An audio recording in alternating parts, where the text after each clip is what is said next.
All right. I want to welcome everyone to the NWO Show, your source for everything New World. I want to make sure that our audio levels are right before I get into this stuff because there's some kind of cool stuff to cover today, um, and in general. Also, I want to introduce McLeod. McLeod's my co-host. Um, we're going to be both streaming pretty much full time for the playtest on the 25th. So it's gonna be a good time.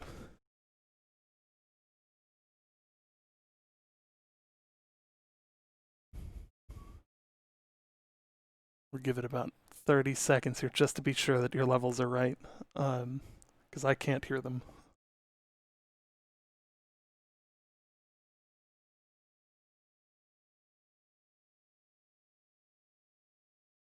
Try talking again. Well, that's weird. You are not showing up at all on my audio. Well, I'm gonna do what I told myself I wouldn't do, and I'm going to unmute my desktop audio. Oh shit. Theoretically speaking, this should get you to, and probably also add in the background music. It does. Okay. How's the background music level? Background seems to be alright. Things we should have done before the stream. It's okay. um, first and foremost, I want to thank everybody for being here. 10 viewers right off the break is always awesome, and we got some cool stuff. So first and foremost, I'm sure you guys saw it. We are in the midst of a rebrand. You can see our new logos. Some new assets are starting to roll in. It's gonna be a good time. Let's double check McLeod's mic here. McLeod. I'm pretty certain that I'm coming through, but I mean, theoretically, it's showing on the source that I never unmute that I've unmuted. Like I can hear myself on stream, so everyone else should. Okay. Although I sound really shitty, like I might want to. I might You see should if I turn can the sort that crisper out. off. Yeah, I should probably turn that off and actually go into like full fat RTX, Yeah. RTX voice. Um.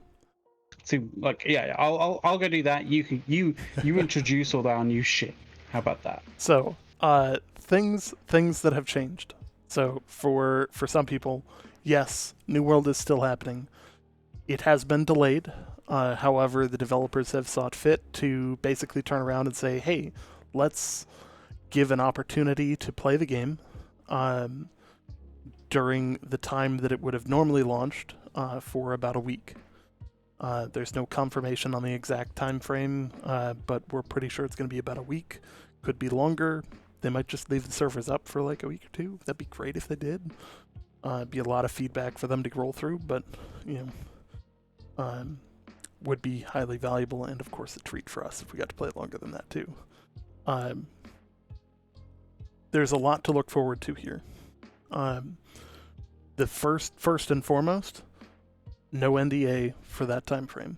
Now, there's some caveats around that because it's not actually saying that there's not any NDA. It's your NDA is still valid for the stuff leading up to, but not the remainder. Like during that week, you can stream it, you can talk about what you're seeing, but you can't sit there and be like, "Hey, well, back in January they were doing this differently." You can't do that. Like there's some nuances to it. So you can't talk about like the development process and all of those things, but you can actually, go forward and stream the game publicly, show people the awesome stuff that you're seeing here. These are all captured in the game, in the game images. Obviously, I can confirm that they're very much so exactly what you would expect from the graphics. Now, not only are we going to be able to stream this, but there's some interesting information that has come out about what servers they're going to be. They're going to have South American servers. They're going to have Asia Pacific servers.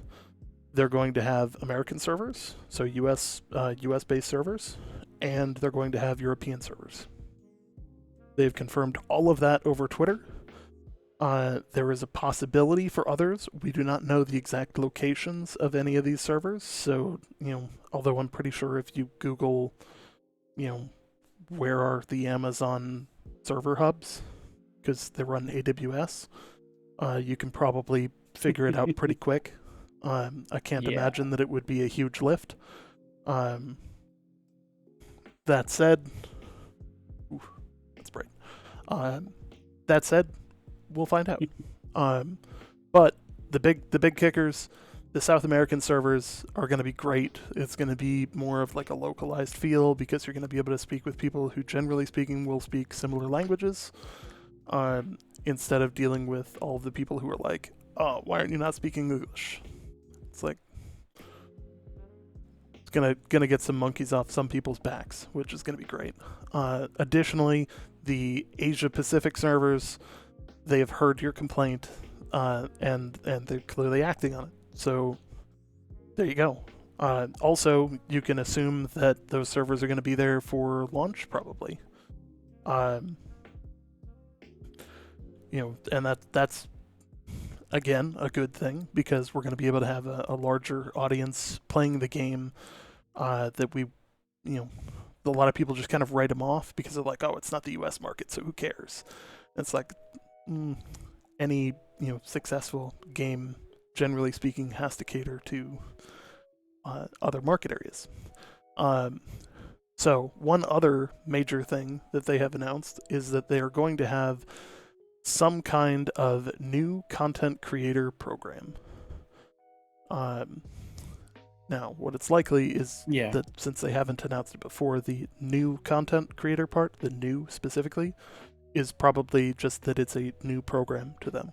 It's still probably focusing on larger groups, although we don't have any confirmation on that.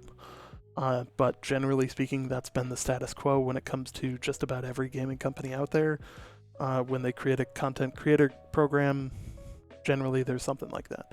That said, the community managers have been incredibly helpful to just about every content creator out there, big or small. So I don't think that we're going to see... I don't think that we're going to see as small or uninclusive of a program as some of the other ones where they pretty much only focus your top 1% streamers. I think we're going to start seeing some support and options for your lower tier. Lower tier is not a good way to put it. I'm insulting myself. Like, actually, our truly novice level effort here, if anybody has been here from the beginning, like, like that level of streamer, I'm hoping that they throw us a bone. And generally speaking, they've been pretty good about that. So let's dive into what we should actually kind of expect from this. Like, what is the reality of this test? What is, like, why do this as a program? Like, what do you mean specifically, the preview week, or so just the preview or the week. content? Yeah. Oh, okay. So I think the preview week's more along the lines of,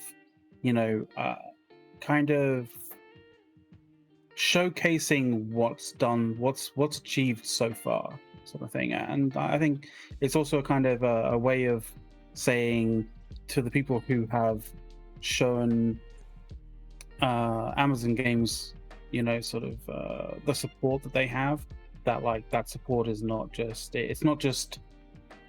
being taken for granted, right? Where it's not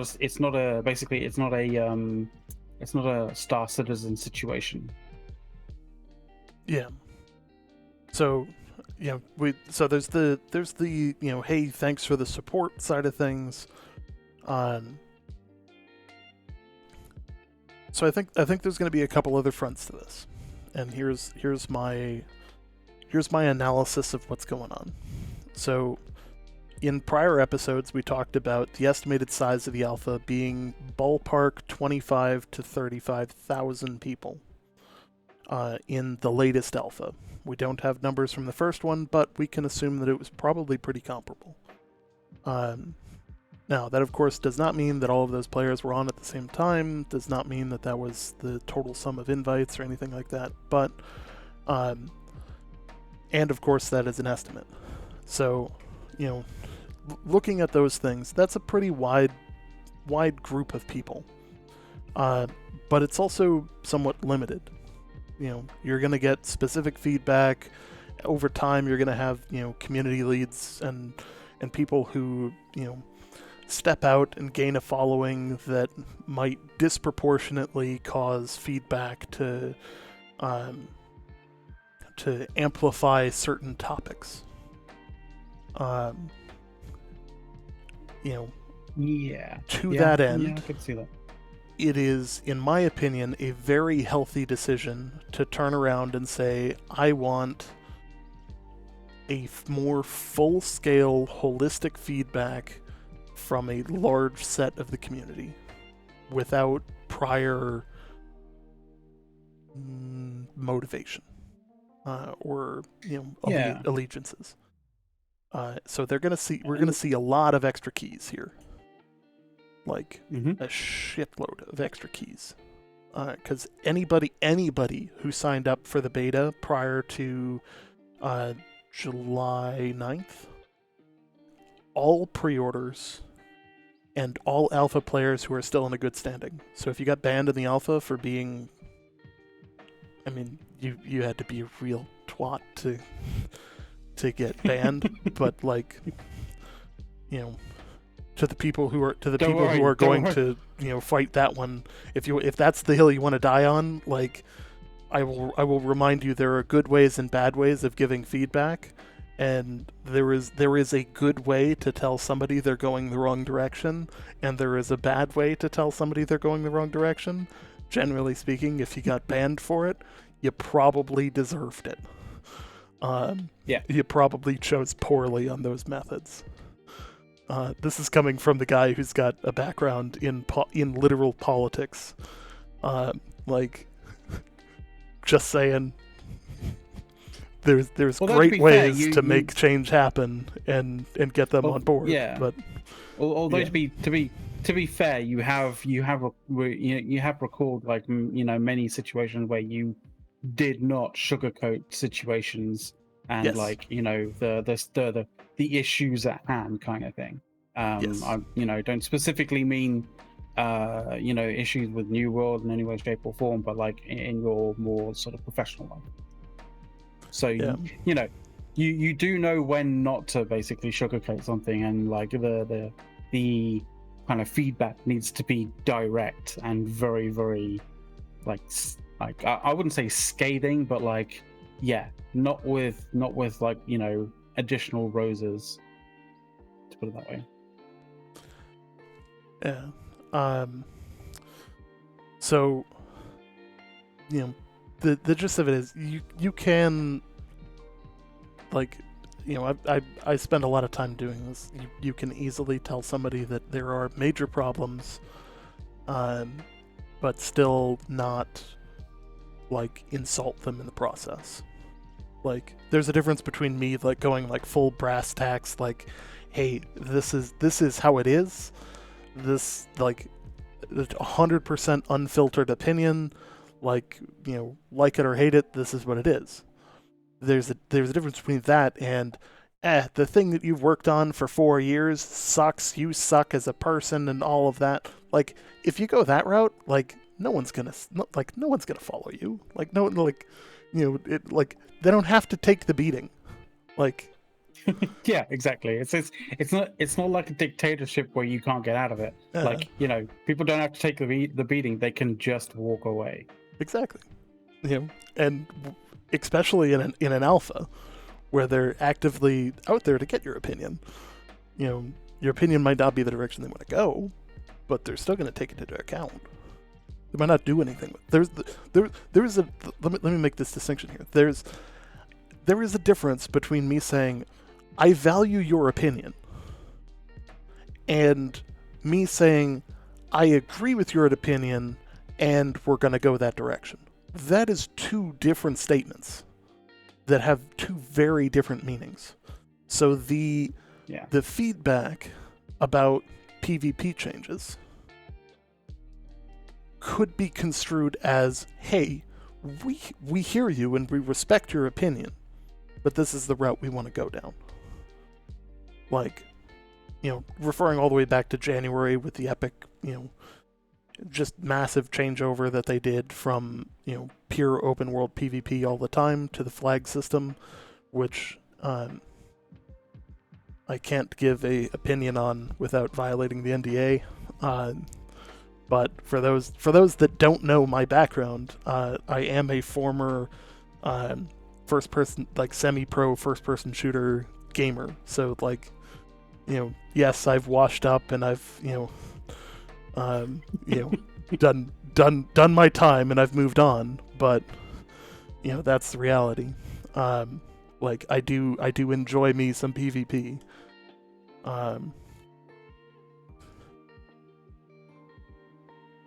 So, to answer the questions in chat, one, no, I cannot actually read Spanish, but I do actually understand what you're saying because I have Google Translate. So, they go to that. yeah. So they have delayed the game, and I understand that is annoying and that is going back against what they said, and all of that. But here is my unfiltered opinion on why I think that this is good for the game. Having played Battlefield 5, which was a game that released about a year too soon, having played No Man's Sky at launch, having played SimCity at launch, having played just about any major EA game in the last, I don't know, 8 years. Basically, if you gave any EA game an extra 10 months of time to actually get the game right, the game might actually be playable at launch.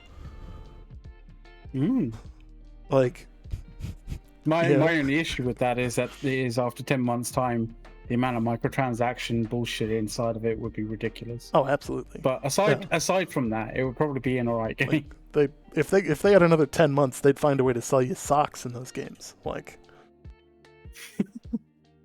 of which I heard there was something about they might do that for FIFA, where they might allow you to, like, I don't know. I heard a meme somewhere. It might not be true, but I mean, it could well be true. This is FIFA we are talking about. Considering FIFA is the same game every year, over and over again. Just with a few tiny graphical updates, that's pretty much it. That's like they take a 3D image of like the new players' faces and change the numbers on the logos and the numbers on the In all honesty, they probably haven't even taken a new version of their face. They probably just go, oh, okay, well, we need to up the resolution, so just get the batch file that we had previously and just like, downgrade it less. So just downgrade the assets that we already have we've been working with less for this release as opposed to the last release. Yeah. So that's part of it. But the other side of this is that the reason they gave publicly, I think, is incredibly valid. And we'll be able to dig into this a lot on the week of the 25th because naturally there's going to be a lot we'll be able to show you exactly what we mean when we say, hey, these are, this is why this needed to happen. Now, people who also know, further more about my background. I'm also one of the moderators on the New World Game subreddit, so I'm very in tune with what the community thinks. or at least the side of the community that doesn't want to like eat each other for breakfast. You know, Not the zombie apocalypse Reddit. yeah. But yeah, there's a bunch of different opinions about why this change happened. The reality is, the reasons they gave is they want to add more to the game. Now, what they haven't done in the past is they haven't publicly displayed the game outside of what you're seeing here.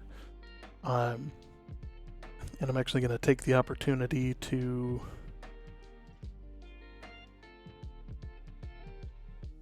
pop open. I've been trying to think of like some examples, so some sort of examples as to like the approach that they're taking in comparison to like the usual kind of complaints about it, right? I don't know why. Like I'm just gonna go with this example, like because I can't think of one that's a little bit more appropriate at the moment. But it's like it's like if a manufacturer of rackets, right, decided to make a bunch of rackets, for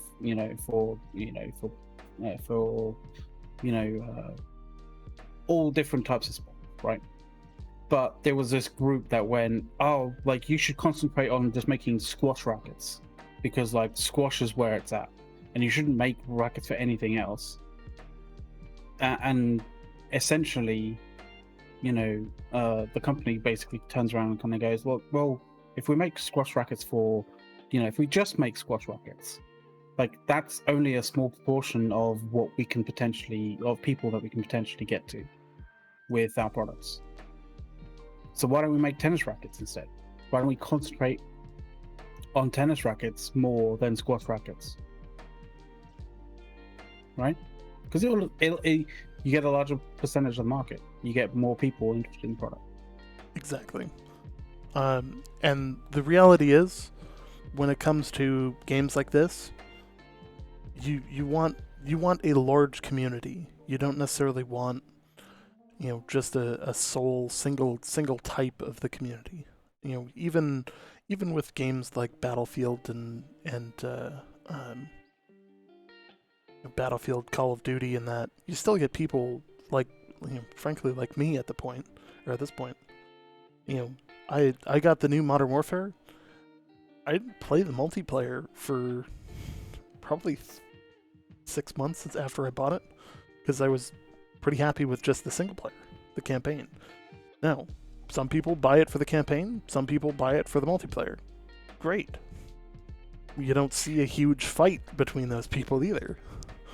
So, I was also thinking about something as well. Mm-hmm. Like, the reasons why people stick to certain types of games, right? As far as I know, many people get vexed for playing certain games because of really kind of, well, either vexed or they don't actually they don't stick with a particular game because of either like people cheating in the game, like unfair advantage, and they like that cheating is just so egregious that you just don't want to partake in that game because there's no point. Like your progress in that game is worth nothing if somebody can just cheat it away, right? And the other one is essentially like the skin in the game that you have, like the why you stick around, like if you have vested interest or not vested interest, if you have like it's basically the sunken cost fallacy, right? If you've put a lot of effort, a lot of work, and you have a lot of stuff in the game, then you're more likely to stick around. So if a game is like not persistent, for example, like if it's just if it just fulfills like a 20-minute kind of momentary experience for you and that's it, then you're more likely to just move to the next product whenever that next product is. You don't really have any kind of I wouldn't even call it loyalty. You don't have any like reason to stick by it you know, that as much as something that, you know, that you do have like sunken cost into it. Exactly. And sunken cost, I don't just mean sunken cost in terms of like financial. Like I'm talking about like just work, effort, you know, time that you put in that like builds up and builds up and builds up. Like, you know, and for RPGs, that is a quintessential thing, right? RPGs are all about like, you know, building up progression, building up like time and effort that you spent in the game. Mm-hmm. Getting your character to be, you know, the best at what it's supposed, but best at what you want it to be.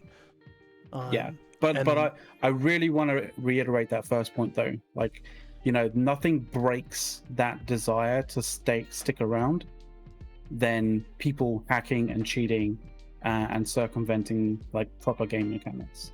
Like if people are just hacking and cheating everywhere, like that is a serious issue that needs to be resolved. And you know, I've seen and heard like MMOs and sort of like semi-persistent sort of games that have issues with cheaters, and like people don't like stick around for those games because there's no point. Like it's basically there's no reason to stick around, because what's the point of the progression when it can just be, you know, basically pulled from you or pulled away from you, right? Exactly. So if Amazon Games can make sure that New World is like as cheater free or hacker free as possible, and I know it's a constant ongoing arms race against cheaters, but there are ways and means of basically preventing cheaters from, you know, like seriously affecting the game. A lot of that is down to basically checking things server side, and not just relying and believing what happens on the client side. There's a lot of cheats, you know, modern day cheats are, you know, things that happen. You basically, the hacks happen client side, and the information that's passed from client to server is essentially is just believed by the server because they don't have the, you know, the resources to be able to check everything. Mm-hmm. And That's so that's where the cheats. Yeah, that's happen. where you end up with like memory edits and stuff like that, which is a really common, you know, trainer to try and. There's a bunch of like all-purpose trainers that you can use that just mess with all kinds of different games. Like No Man's Sky, I played, you know, a few hundred hours worth of the game. Cheated a little bit. Sorry, you know, I'll say it. And now I've got a massive armada because, you know, money's not an object to me in that game anymore. But, you know, there's a time and a place. And in an MMO, especially one like this, cheating is not something that should be acceptable. It shouldn't be an option. It shouldn't be acceptable. It shouldn't be something that should be easily done by people, or easily, or not even easily done by people, but like it shouldn't be something that should be, you know, that doable even by like, you know, people who create hacks, people who create cheats. That's kind of one of the reasons, in a strange way, that's kind of one of the reasons why sort of people come back to the old MMOs. I'm kind of thinking specifically in terms of EVE Online. Like there's a lot of, like EVE Online has a lot of flaws. Like, and A's will tell you that EVE Online has a lot of flaws as well. But it's got a lot of doors for the exit window too. You know. Yeah, exactly. But like one of the things that it does do well, and you can't deny this one, is it doesn't have a lot of hacks happening like in it. Like when was the last time you've seen someone like blatantly hacking, blatantly cheating in EVE Online? So there's aside from botting, multi-boxing.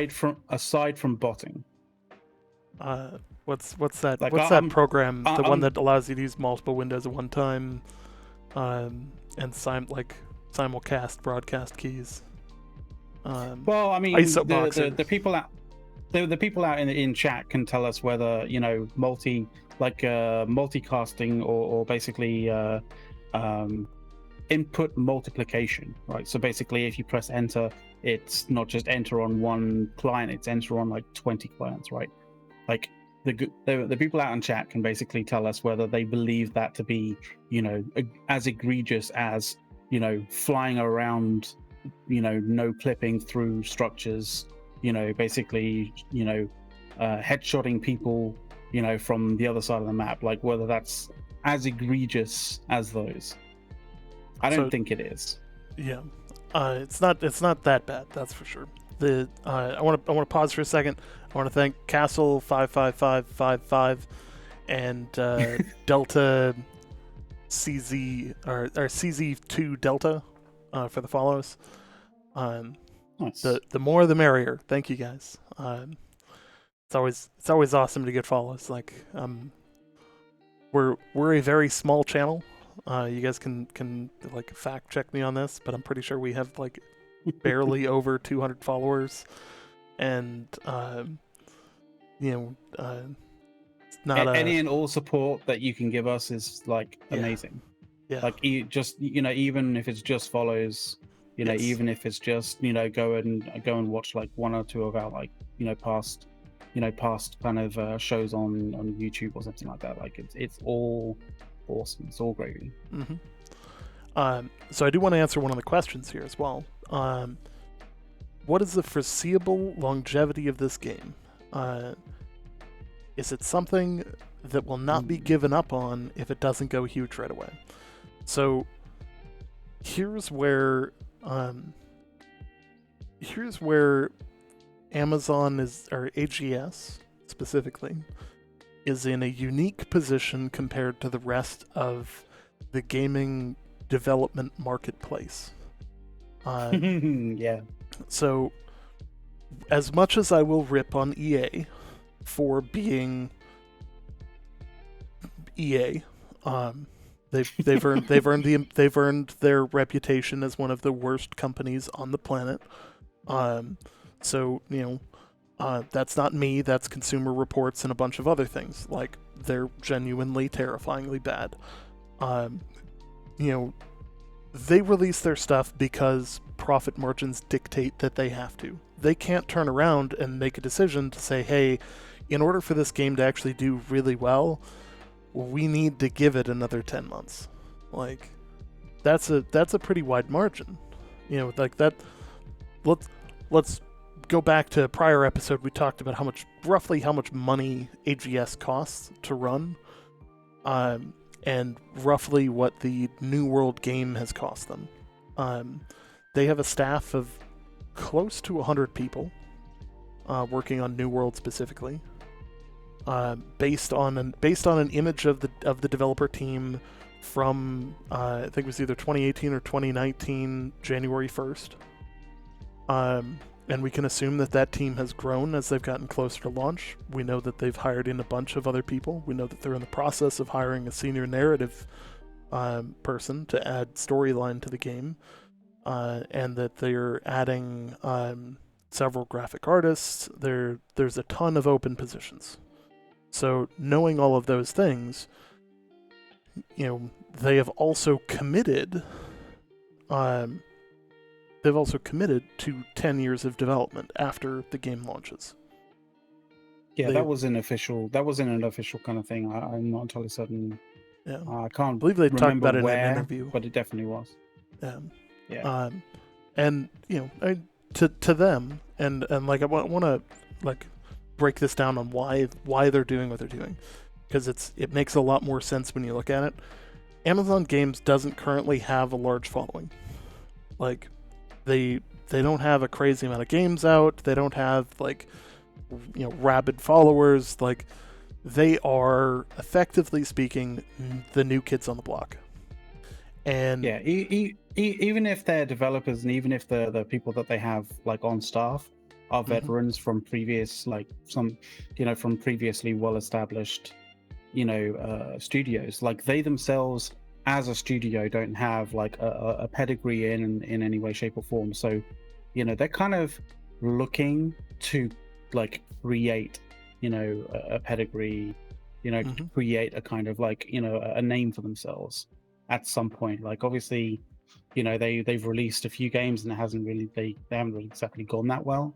But like I don't think they were their sort of like their top kind of their best hopes for this kind of thing, right? Yeah. Now they can also sit there and say, hey, let's add the time, let's do all of these other things, because they've got the money. Like, frankly speaking, they have. I gotta break this down again because it's a worthwhile thing to note. Amazon owns AGS. Amazon is picking up the tab for AGS. AGS is not profitable by itself. Now, yep. Why would Amazon pay for a studio that really hasn't made very many end product released games for 5 years? Like, that's a pretty solid group of people. Like, that's a pretty solid amount of money. So you got 100, as I said earlier, about 100 people for just the New World team. That doesn't include, whatever support they're doing for Crucible. I know Crucible's actually being developed by a different company, but that's a different story. They got Crucible, they've got a couple of other games in the works. They've also got a partnership to work on the new Lord of the Rings game. That is also a different team. So, like, they're not, like, salvaging off parts of New World's team to go, hey, you should work on this instead. That's not how that works. They're turning around and going, how can we get market share out of this? Because let's say there's 100 million people who play MMOs. You've got market share based on that. You've got Blizzard's got a chunk, CCP Games has a chunk, and then all of the other games. Pearl Abyss has a chunk. You name it. Any MMO out there has a chunk of that total pie. Now, those players are going to play regardless because they enjoy gaming and they want to keep going. So, how do you make a game that entices those players to come to you over different. time? Yeah. Yeah. So you got to do something different, but something in the realm of what they expect and what they enjoy. So, there's a number of different ways that can go, but overall, you're bringing it in and bringing people to play a game, and that's what they're investing in. Hey, now we've got the player base, starting to build up fans, we're starting to build up a reputation, and here's this, here's this opportunity for new and inventive stuff. Sorry, I'm looking for a specific video in the background here, but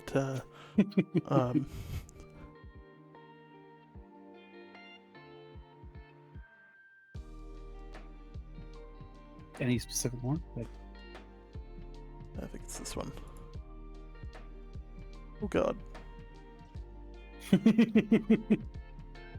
Totally broken. Bit of resizing required. It doesn't want to resize. That's all good.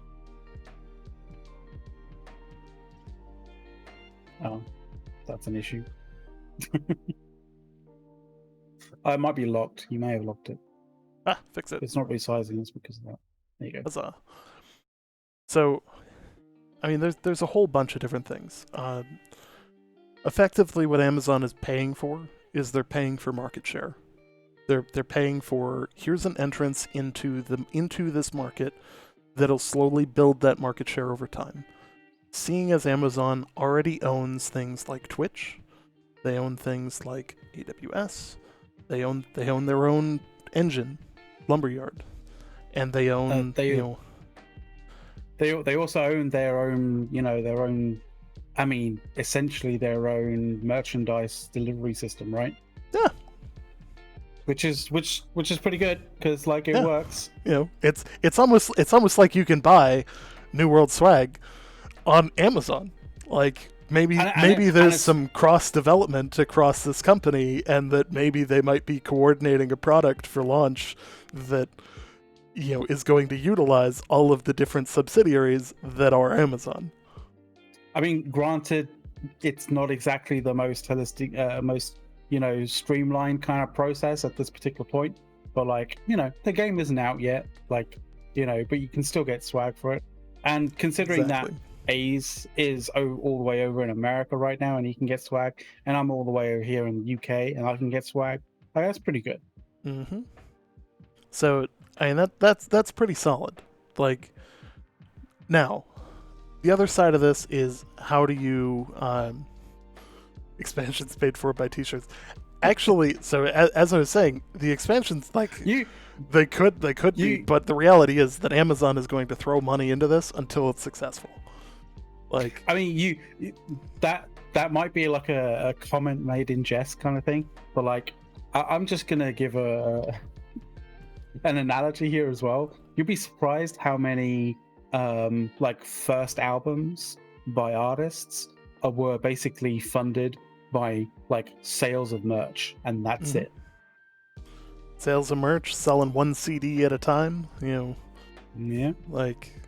that's very old much school, a thing. but I ran into somebody the other day, and they were trying to it was one of those awkward conversations where they're like, oh, do you like this kind of music? And I'm like, yeah, kind of, It's like, well, you should go listen to my stuff. And I'm like, I don't want to buy your CD.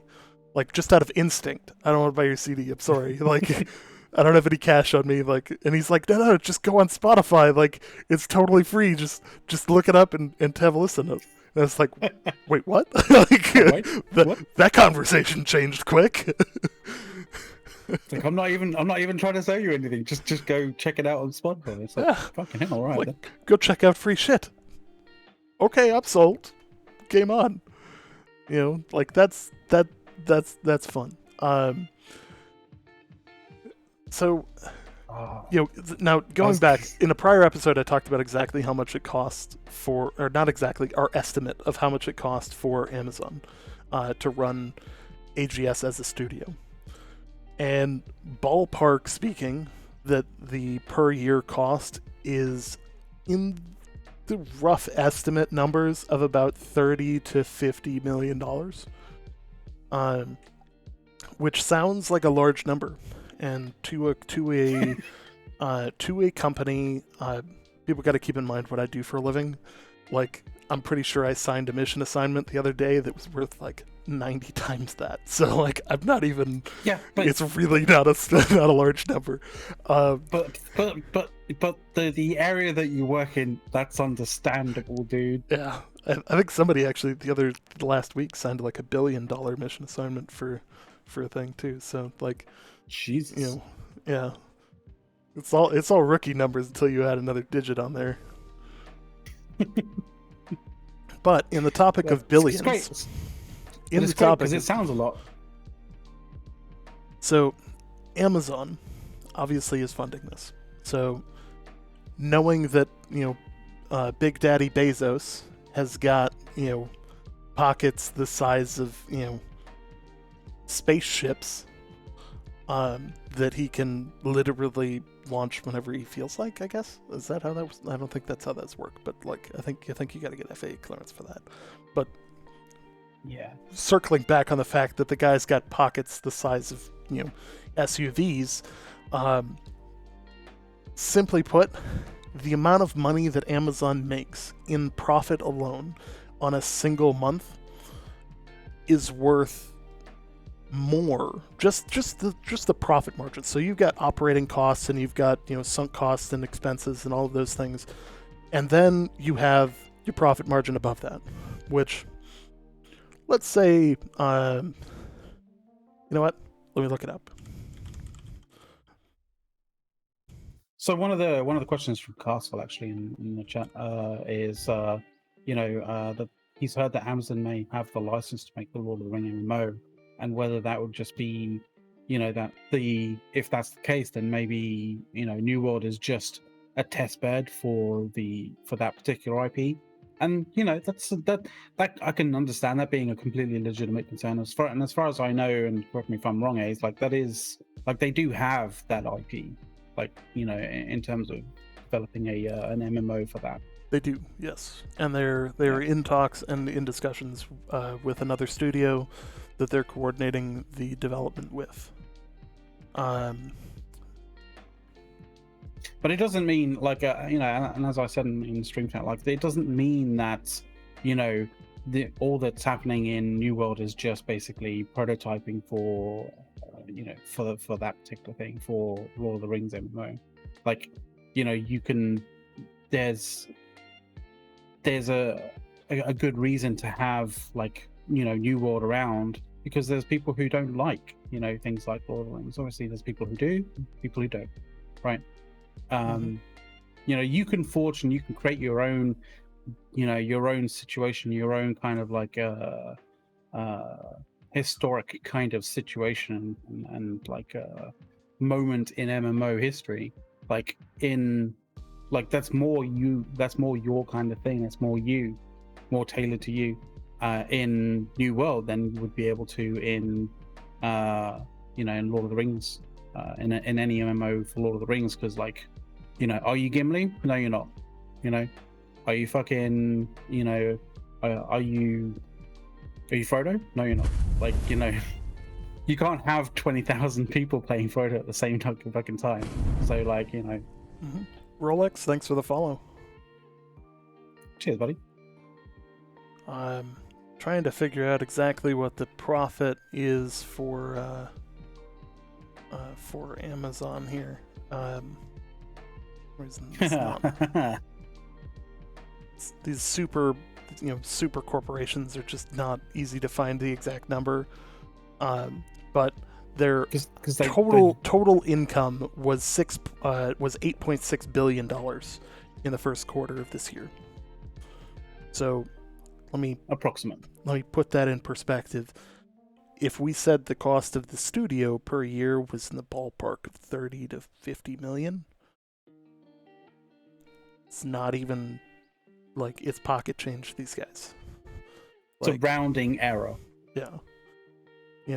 In the grand scheme of things, it is a side project which eventually will make them money. Now, if Amazon hits it big, and they've got all the incentive to hit it big, it probably won't pay for itself very quickly. Like, it'll probably take a bit of time. It'll probably take years before it actually pays itself off in terms of development, like total development costs and all that. Because there's a lot there.